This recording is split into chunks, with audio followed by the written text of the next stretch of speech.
Hi, I'm Jose Armenta, and this is your Federal Employee Benefits, where we discuss topics aimed at helping FERS federal employees make smart financial decisions.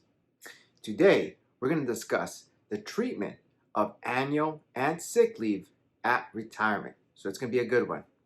If you're new here, make sure you hit that subscribe button so you don't miss any future videos. Okay, let's dive right in.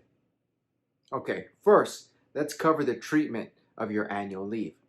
So when you retire, you'll receive a lump sum payment for your balance, okay, your annual leave balance. Now the amount that you'll receive is pretty straightforward. You'll receive the amount that you would have received had you worked the period covered. Okay, so the calculation again is straightforward. It's going to be your hourly rate multiplied by your leave balance. Okay, so straightforward calculation. Now, one thing to keep in mind is that this lump sum will be taxable income. Okay, so just be aware of that when you're planning to receive what could be a large amount. Now, let's move on to unused sick leave. This one's a bit more complicated. Okay, so unused sick leave will be used to credit time to your years of service when computing your first pension. Okay, so for those of you who don't know, your first pension calculation, they take your high 3 multiplied by your years of service and by a pension multiplier. And so your unused sick leave, they'll credit that amount to your years of service. Now, although it will increase your years of service, your unused sick leave will, it cannot be used to meet retirement eligibility. Okay, so you have to have met the age and years of service requirement first, and then you will be able to have your unused sick leave credited as additional service. Okay, something to keep in mind.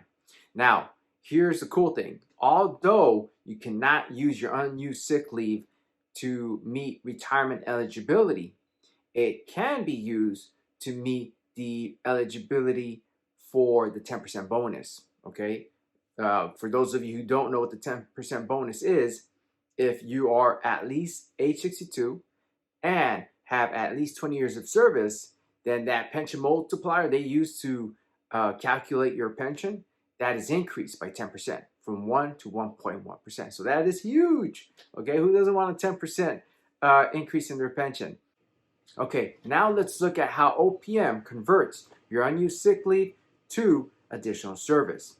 Now, it can be a little confusing, so we're going to jump into an example here in a bit. But let's do a quick summary of how they do this. So, you get 1 day of additional service per 5.8 hours of unused sick leave.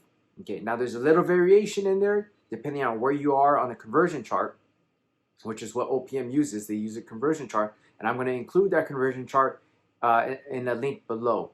Okay, now it's included in an article that I wrote on the subject with a little more details. If you want to dive a little deeper, go ahead and check that out. So OPM gives you 1 day of additional service per 5.8 hours of unused sick leave, okay, or thereabouts. Now, how do they get this?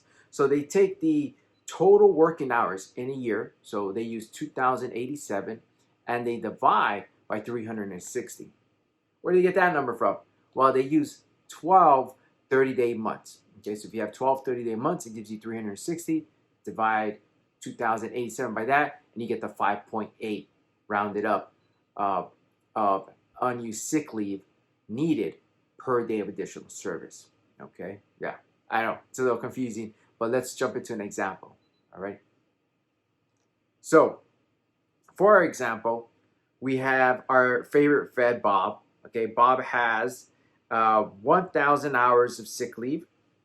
Now, since every 174 hours of leave equals 1 month of service, right? Because we're multiplying 5.8 times 30, Bob has 5 months and 22 days of leave that can be added to his actual time, his additional time in service, right?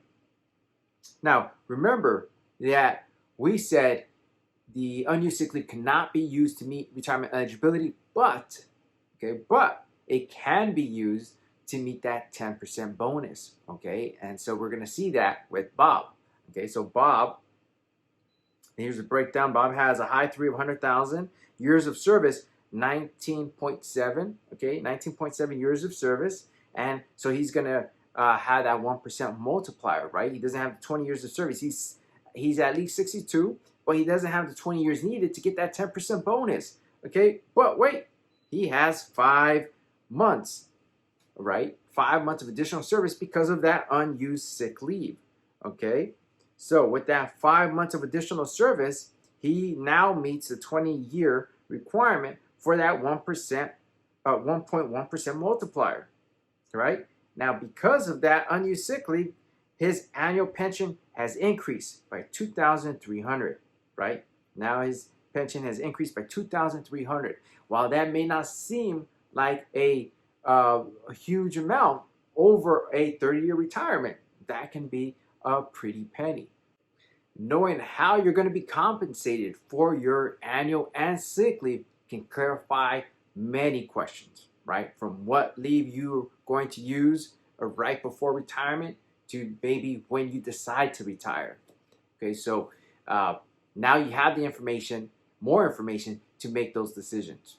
If you found this video helpful, hit that like and subscribe button. That's the best way to support this channel. And until next time, I'm Jose Armenta. Take care.